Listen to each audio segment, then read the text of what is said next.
Fellow tennis nerds, how are you? I hope all is well.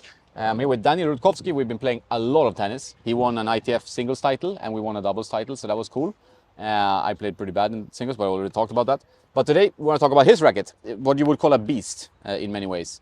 And we'll get into why he did it and what I think about it, and also some other heavy rackets, because that's the topic. And so what has happened with your racket, Daniel? Yeah, so it has to match the player. So it's a beast, you know? Yeah. Claro. No, this is like the pure Aero VS. Mm-hmm. And it's very far from stock. So it's a bit heavier. It's overall, I think, 360 grams. And the swing weight is A bit heavier, you said. Yeah. It's quite a lot heavy. Yeah, it is a lot. And it's beefed up to around 340 swing weight. Mm-hmm. Very headlight balance though. So I think I'm just a tiny bit above 31 centimeters, Yeah. 31.2, something That's like like 10, 11 points headlight, yeah. something like this. And why did I do that? This is a That's big the question, right? Why did I do that? I have no idea. But your racket history is like Pro Staff 90, Yeah. Prince Phantom 93P, all very heavy. He's been on the channel a few times. You could search the videos with his rackets, and then you had the Angel TC97, Yes. pretty heavy custom. Yeah. And those are all control rackets with thin beams, similar to like the Percept here that's on the table here. And now you play with an Aero. So what do you get more in this kind of spec? The thing is, the other rackets are like what I was used to, but this is what I was used to when I started playing tennis, and that's some time ago, right? And tennis evolved in that time, and 100%. I got stuck with my gear. I got stuck with my thin beam, flexible, feel good. Oh, I go for the shots, I take them early. Yeah. And I didn't play a lot of tennis between 18 and 28. Then I came back playing tennis. Also like a bit more competitive then. Yep. I started playing tournaments as well. And then it was a struggle because I noticed I can't keep up with the heavy spin these guys play. We play a lot on clay. Yep. Then you got the heavy spin, and then you have the thin beam. You want to take the ball early. You always look like an idiot on the court because you have miss bounces everywhere, and like this is so difficult to play. Oh yeah, 100%. And then it was a struggle for me to find a racket that still suits my game and my specs, because I'm used to some kind of specs. Like I played the Pro Staff 90 for years. Yep. Great racket, but it is not the most forgiving, yes. Like On a clay court. we play on grass, right? So Yeah. no, so that's very difficult to use these days. And I couldn't find anything. And then I just said, okay, I give it a go. I tried this one. I like the bit of raw feel of the VS. And then I went heavier and heavier and heavier. And then at the end, I ended Kind of up like rough playing over this. the years, yeah. This is a great racket. So I feel like it gives me stability. It gives me easy spin, easy access to spin, which I like, because now I can grind out points on clay. I don't have to go for the shots all the time. I can fall back a bit, give me more time, play some spin, heavier spin, and dictate the points like this, and not with always bam, bam, bam, going into the shot and having to do a lot. This racket helps me save energy on the court as well. And your playing style has changed quite drastically with the racket, because I remember like watching you, you could hit some amazing shots and your good hands at the net and stuff like that. So it looked very Federer-esque kind of when you were playing well. But obviously when you're playing well, that's a very important point, because when you're playing less good, all these margins are not going your way. We all know that. Like when we play aggressive, we're not using the margins to our advantage. And now you're playing with like heavy balls with high spin, but you have a lot more margin every time. I've seen you play. I saw you. I mean, he played in the final as a strong player with good strokes, but you were just giving them heavy, hard balls, and he was just hitting out. He couldn't find a way to use his power in a good way, right? Yeah, I just grinded it out in the final. I was just like, okay, I keep the ball in play, and then let's see what happens. But that was enough because I was consistent. There. So I think the difference is I wanted to be like the highlight reel on the court. Yeah, don't we all? And that feels amazing when you hit winners and you drop shots and you have everything. But that doesn't help you in competitive play. But like these days where you play like your absolute best and A game, these are rare. Like I don't know, like take your office job or whatever. How many times you go into the office and say like, wow, vamos, this is the day today. It's like most of the time it's like, okay, we have to figure out stuff. And when I have a racket that like wants me to play highlight reel tennis, I can't do that like all day. So I need a racket that provides me with the tools I need to win matches, and not just like feel good on the court and be the Federer on the court. I need to win matches. No, if I want to play. But this is what tennis is about, and I think a lot of times we're we're in this space where it has to look good. You know, I was also like, I think like growing up watching Federer, getting back into tennis in that time when he was so dominant, it's like watching ballet or arts, you know. But it's not what's gonna win you tennis match. He won him tennis matches, but he's a unique specimen kind of. Yeah. And then when you're on any level below that, you need to use the court better. Like you need to play a bit more like Djokovic or be smarter at least. You know, whether you play like Rafa, Djokovic or Alcaraz doesn't matter, but don't use the margins. And I've really seen a change in your game. And the interesting part with heavy rackets, I think, is that we talked about it before, is that most rackets today are getting lighter and lighter. So for the retail market, the rackets they sell to the customers are very light. Some of them like are 270 gram unstrung.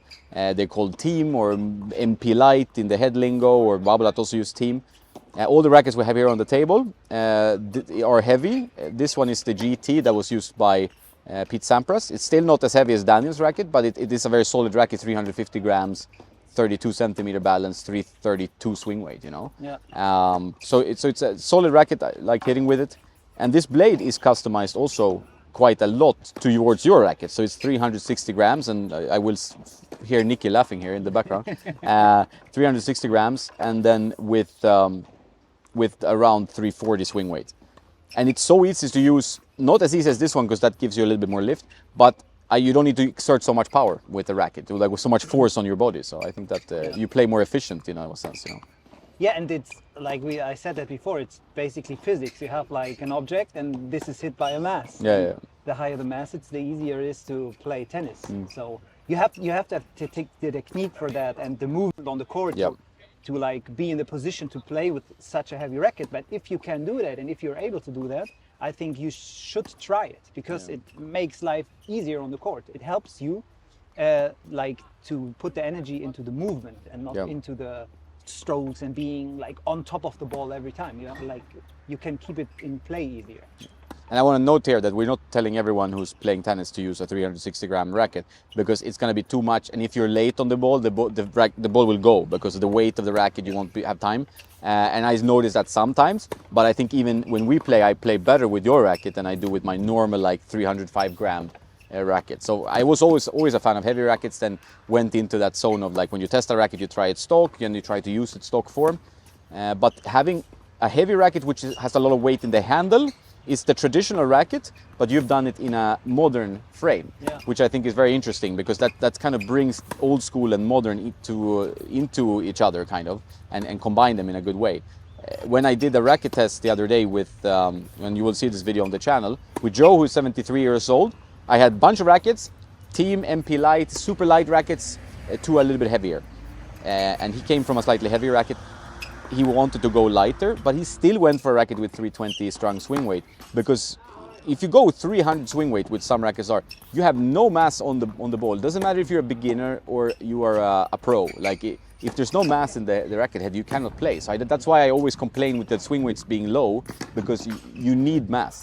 You know, you might not need all the mass that Daniel has because he's playing high level, but some mass you need. That's why sometimes I find these ultralight rackets being sold to beginners, you know, it's not a good idea because like you can still have a light racket that has some weight in the head. Right? That's what Rafa did. Like Rafa's racket is swing weight from the wooden era, right? Like this is insane, but he plays a modern frame and no one would say, okay, he's playing old school tennis, but he's playing specs that are crazy off. We did that a few days ago. It's in the video here. Origin. So this is. And what do you think about that one? Yeah, it's addictive because you don't have to do a lot, but I still feel my wrist after 2 days. So this is a lot to swing. If you're not used to that, it's like a 370 swing weight, right? So 370. Crazy, I really like when you play well with it. It's like it's a tank, you know. And when we tried to go even crazier, we added a bunch of weight to the grip, so it was like 380 grams, which is the heaviest racket I played. That's not a wooden racket, and it was still kind of playable. Like it was playable, which is funny. That 380 gram racket. So I don't tell you all of you to go and add weight to your rackets because that's usually what I say not to do. But I do find that the swing weight needs to be at least around 315, 320, even for weaker players, beginners to intermediates, because I think the mass needs to be there. And I think your technique will be worse. And I noticed that in my game, it's like when the racket is too light, I slap the ball. I start using my too much body, and you've seen that as well. Like I'm all over the place with my movement. And when I have a heavy racket, I let the racket do more, you know. Yeah, then it's more swing weight and not slap weight. Yeah, slap weight. You have to like it smoothen out the strokes as well. Yeah. So, yeah. And that's something I've noticed. So yeah, it's an interesting spec you have. I liked it also on the blade. I might try subtracting, adding whatever, but maybe go down a little bit. But also they like very few rackets today that have any weight. So if you like a weighted racket, this is one that actually is good. But it's still a thin beam, right? So it's not like when you play with it, you notice that this is back to your old ways of playing tennis, right? But it's still, if you like a heavy racket, it's a nice racket. It's the Percept 97H. There's also the RF 97 Autograph. I know there's many fans of that racket out there, and it's a good racket. However, with the RF 97, it has foam inside, and you really feel that. I played a set with it the other day in a league, and it's nice when you hit the ball well, but it's so sluggish with this foam. More sluggish than your 360-gram racket, you know? So you be aware that some rackets, even if it's the same weight and balance, they perform differently. And what would you say, like if you compare this with your current racket, which is the Aero VS, very heavy, to the blade, which is the exact same weight now and balance, pretty much. Like they're in the exact same spec range. Yeah, so when I swing them in the hand, they're pretty much the same. Yep. But the blade, you feel that it's a more of a traditional racket, because the swing path is more linear when you go through the ball. So I don't get as much lift and easy spin, access to spin. Yeah, it doesn't have that kind of like, which is addictive with this, because you just let your arm do a little bit, and then the ball goes like this in an angle, like a path. Yeah, you get more margin, and I don't get that with the blade. So it feels great in this spec, but I think it's more difficult to use than my Aero. Yep, I would agree with that. I like playing with it with the heavy weight, but I still feel like I was playing better tennis and a little bit heavier balls probably with this one. You know? Heavier balls because you have more spin and the depth is there, and then it's difficult to do something about it. With this one, the strokes are flatter, and flatter strokes are easier just to get back, right? Yeah. That's true. So this is a kind of a little bit of a tribute to heavy rackets, and heavy not meaning that you add swing weight up to 370, because this is what might be excessive, although fun to try the RAF Origin, which I liked and reviewed on the channel. But to maybe consider having more weight in the handle, and if you're relatively new to tennis, at least consider having a swing weight that's 315 strung or 320 strung, because even my mother, who's new to tennis completely, enjoys the 320 more, because she has some stability when she, like you said, physics, right? Proper physics. That 300 swing weight, I don't know who's it for, really. Like it makes little sense to me. You know? No, and you start like when you see beginners a lot, they start like to play like beach tennis or badminton and stuff like it, because the racket is so light, but you have to swing, right? And it helps your technique, yeah? Yeah, 100%. No, but it's true, because like also you want to get the racket in the pat the dog position or whatever they call it, and with a light racket it automatically doesn't want to go there. Like it's so light you can hold it here, and it allows all these strange techniques to develop, like the slappy slap, you know. And slappy tennis is not good. It's something I'm trying to get this jump and look like Federer in your head tennis out of my system, because it's not going to help in the future. And also this saves energy, like you said, because you do less. Yeah, I can focus on the running now. to get to the ball, and then you have to jump into the ball. Yeah, if I get the racket swinging, then it's good. But I need to be there, so I spend more energy running and for the movement, and not for jumping into balls and like accelerating like crazy, because I don't need with the racket. I get the spin and the consistency I need. I can still hit hard with that if I want to, but the racket is not forcing me to do that, because I feel like I have to get depth or something. With this racket, I'm more in control of what I'm doing on the court. 100%. And you have gone on a string journey. So where have you ended up with the strings? And now you're going down in tension even more. Where do I ended up? Like this is the most expensive string on the market, probably.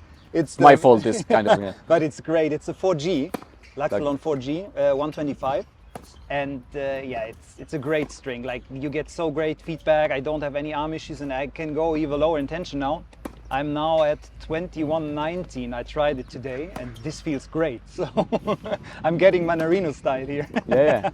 There's something to that. Like I think there's something to think about that, without going too crazy maybe. But it's like the way he plays is enough. I mean, he has obviously huge talent and timing. I've seen him up close. There's videos on the channel, but it's also like he's using the racket. Like his racket is very heavy. It's also like 360 swing weight, I think, if I remember correctly, or at least 360 grams, so high swing weight. And he has no tension on it almost. So it's like he just goes, and he knows that if I get to the ball, he has enough touch on the hands to manipulate the ball into the, even against strong players. And he's exerting less energy. He can focus on the running, and that's why you see him winning these matches. You think, oh, he has no chance of winning this. He wins, you know? Yeah, and even he has such good hands that even against Ben Shelton, when he played like, I don't know, a few weeks back, he has such a great serve, and it was no problem with him with this tension to get the ball back. It's so crazy. But he's really like using the racket to his advantage and not like this, okay, I'm used to old school blah blah blah, and then I play with this, but the racket is like holding you back and not helping you develop your game. Yep. No, and I think that's a little bit what we might see in the future, is to like players that need to tune. I'm not saying that the racket is more important than it ever was, but I think maybe thinking more in a modern approach to the game. Like, so you need to adapt, like the evolution of tennis, which can not be a surprise to anyone now. You see Alcaraz and Sinner hit like crazy topspin shots for 2 hours. So they just move perfectly. But having some help with the margins from the rackets really is important, you know. Neither of them plays with a prestige or like a pro staff. Like this is not a coincidence. Yeah, and even Federer did that. Like he went from the 90 to the 97. It took some time for him, but even he realized, okay, if I want to like go with the game, I have to evolve myself and also my racket. And he took the time to do it, because you need time. Like it's not gonna, like even for Daniel, like or if I switch to a heavier racket, like it's gonna take time. You need to give yourself time to get adjusted to the weight and to adjust to the how the racket plays and the more like the launch angle, right? Yeah, because this one's pretty high. Yeah, I needed, I think, at least 2 months to really get used to this. It was quite up and down journey, but at the end, it's great that it's good that you're persistent. Yeah. Because it's very easy to give up. Like you have one bad match, or like where you feel the ball is flying, and you're like, this is not for me, you know. And we all done this a million times, especially people watching this channel. So yeah, very cool. It's a great racket. I'm gonna try to find two and tinker with them to get these specs, and we'll see if I can play with it. Because I think really it's so nice when you actually get the contact on the ball. You play well with it. Yeah, I like it. I like it a lot. I even like the blade with more weight on it. But it's not as easy to be fair. Like and this one, you know, you get that. Yeah, I think there's no coincidence that Mandarin also uses an arrow, you know, because not saying Babala's rackets are better, but it's like that kind of aerodynamic racket helps a little bit when with the low tension and stuff like this, you know. Otherwise, it would. Yeah, to get the racket head. Yep. Up, yeah. All right, so that's it. That's it. I was saying, it's like. I want to give some kind of warning of like now people don't go and add like 600 grams of lead tape to the racket. But the thing is, you have to go. This is what I think. You have to go as high as you can control. Yeah, this is the old thing, and that used to be true. It's just that I think the point is that it's a little bit different when you go to modern rackets. Like it's like it's still like people think it's not the same, but it actually works the same way. Like you should play probably as heavy as you can, you know, even if it's a modern racket, you know what I mean? Because modern rackets in people's head, it's like, oh, I have a ISO 100 or I have you know, Aero 100, whatever. I don't need to. This just comes to stock and you play, you know. But it still might require and play better with customization, you know. So it's like this. You can't deny physics. No. even if you have great stiffer rackets, dampening technology, blah blah blah, everything in there, still the mass hits the ball. Yeah. So. Yeah, and I've noticed that. Like I noticed now I try to play with the CX400 Tour, which is a very good racket. I like it, but I feel like it doesn't have the mass for me to just. Then I become too swingy with then start pushing or I do weird things. When I play with these heavier rackets, I feel like I just allow my swing to naturally flow, right? Which for me it didn't work. Maybe for some players it worked much better. It's a personal thing. I just wanted to point that out because it's like, for me it's been a journey trying to get to a more light, powerful racket. But you might still use a modern racket, but just don't make it so light. You know what I mean? Like this has been a bit of a revelation playing with you and your racket, right? It's like, maybe I can play with such a racket, but use my old specs, which was like 350 grams and 31.5 centimeter balance. Yeah. All right, that's it for this one. I hope all is well, and don't forget to play some tennis.